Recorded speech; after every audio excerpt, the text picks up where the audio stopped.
United States took place between the years 1750 and 1800. In these decades, we saw the birth of two great revivals known as the First and Second Great Awakenings. Our story begins all the way across the pond at the University of Oxford in Oxford, England. You know how college students can join a club based upon their hobbies or interests? Like the chess club, Alpha Kappa Delta, the poetry club. Well, it was just like that at Oxford all the way back in 1729. And among all of these college clubs, there was one particular club that would end up having massive worldwide influence. It was called the Holy Club.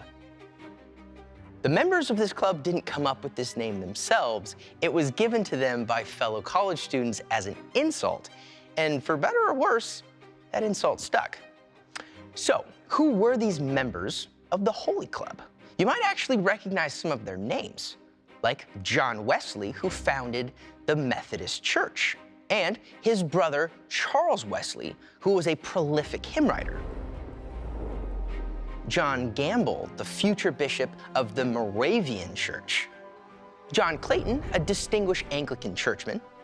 James Harvey, a celebrated religious writer. Thomas Broughton, the secretary of a charity called the Society of Promoting Christian Knowledge.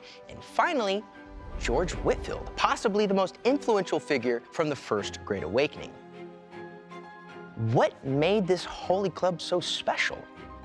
A quick peek at their weekly calendar would give you a pretty big clue.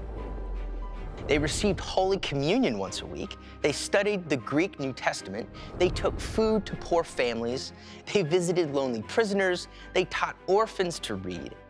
They even set aside some time to pray, to discuss the Bible, and ruthlessly examine their own spiritual lives by holding one another accountable. So, how did the Holy Club affect the First Great Awakening all the way over here in the United States? Well, in 1740, George Whitefield came to the New World to many of the 13 colonies and bringing with him his own brand of religious fervor. He traveled on horseback, speaking in churches, town squares, and open fields. It's estimated he spoke over 18,000 times to a collective audience of over 10 million people. This is before radio, TV, and YouTube. The populations of the colonies was only 3 million then. So most people saw him multiple times.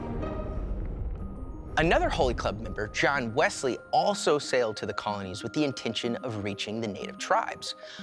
Unfortunately, his mission to the tribes weren't nearly as successful as he would have hoped, but he still made a lasting impression. He published the first Anglican hymnal in the colonies, a collection of psalms and hymns, and we're still singing some of these songs today. And it wasn't just the Holy Club that was stirring the faith of the colonists. Connecticut native John Edwards was known for his fiery sermons. On July 8th, 1741, he preached one of the most famous sermons of all time, Sinners in the Hands of an Angry God. Jonathan Edwards was known to put the fear of God in his listeners and was famous for speaking directly to his audience, offering such bombshell quotes like this. How manifold have been the abominations of your life? Are there not some here that have debased themselves below the dignity of human nature by wallowing in sensual filthiness as swine in the mire? Edwards would try to cast the broadest net possible, listing one sin after another, no doubt finding some way to relate to most everyone in the crowd. And then he would threaten hell and damnation if you did not turn from their wickedness and become born again. There are many stories of people fainting in his sermons and shouting out, "What must I do to be saved?" As the old saying goes, it only takes a spark to get the fire going.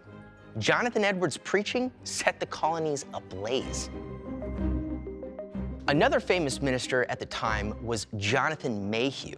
His sermons often had strong political overtones. He encouraged congregants to distinguish between the moral duty a Christian should have to lawful authority versus political tyrants.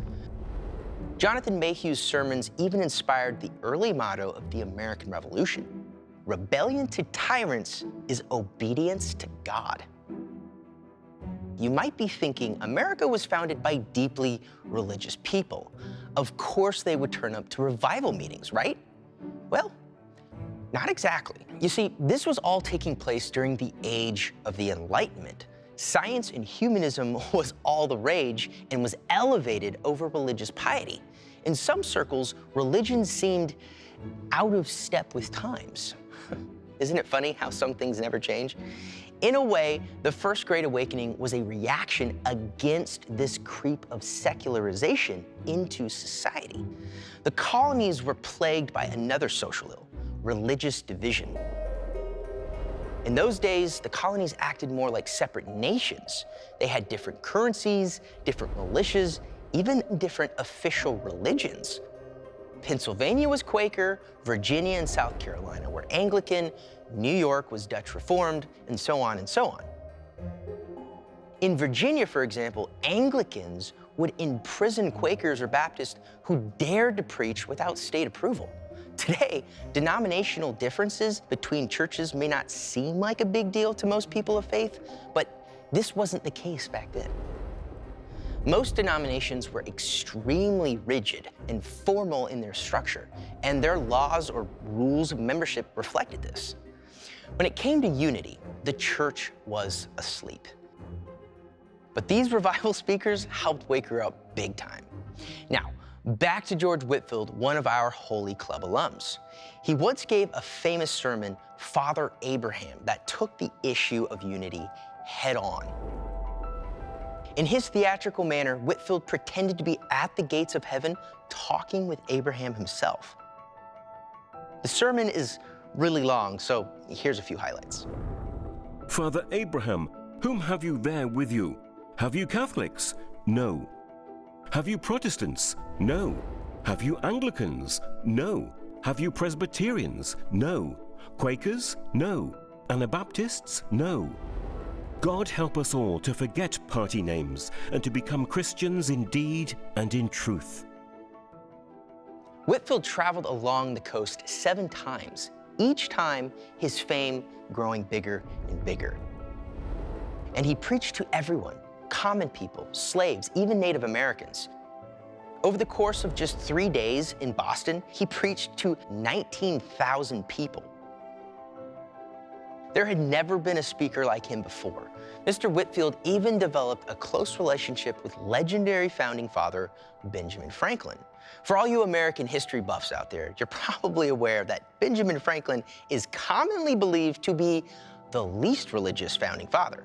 But if historical evidence is any indicator, he had no qualms supporting Whitefield's ministry. As the story goes, Franklin initially found it hard to believe that George Whitefield could preach to so many. And so, Franklin, being the scientist he was, decided to test it out. During one revival meeting, Franklin kept walking away from Whitefield, measuring the distance the great reverend's voice would carry. When Whitefield's voice was but a whisper, Franklin had reached 500 feet.